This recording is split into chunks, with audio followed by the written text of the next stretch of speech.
आता आईस्क्रीम खाऊन ताजेतवाने झालेलो आहोत आणि आता या उन्हामध्ये शेवटच्या टप्प्याला आम्ही आलेलो आहोत.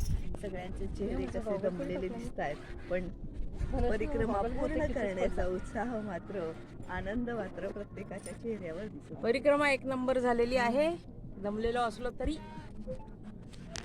आता नंदकिशोर बोलतील. नर्मदे हर. नर्मदे हर.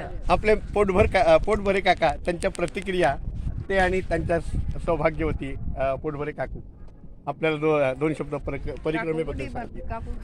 आहेत ना. आमचा संध्याताईंबरोबर योगेश्वर अधिष्ठानच्या ग्रुपमार्फत आम्ही इथं उत्तर वाहिनी नर्मदा परिक्रमा करायला आलो होतो.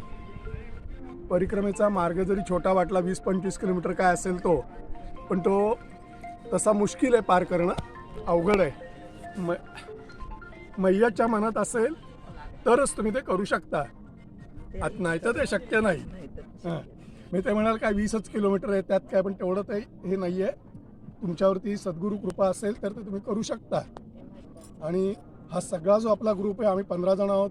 त्यातनं हे जे नंदकिशोर आहे जे चॅनल चालवतात, ते स्वतः दिव्यांग अंध जरी असले तरी त्यांना एक दिव्य दृष्टी आहे आणि ते एवढं मोठं कार्य करतायत. त्यांना आमचं हॅट्स ऑफ आहे. अगदी छान, एकदम धन्यवाद. धन्यवाद. त्यांच्या उत्साहामुळेच आम्ही पण सगळे हे पूर्ण करू शकलो परिक्रमा.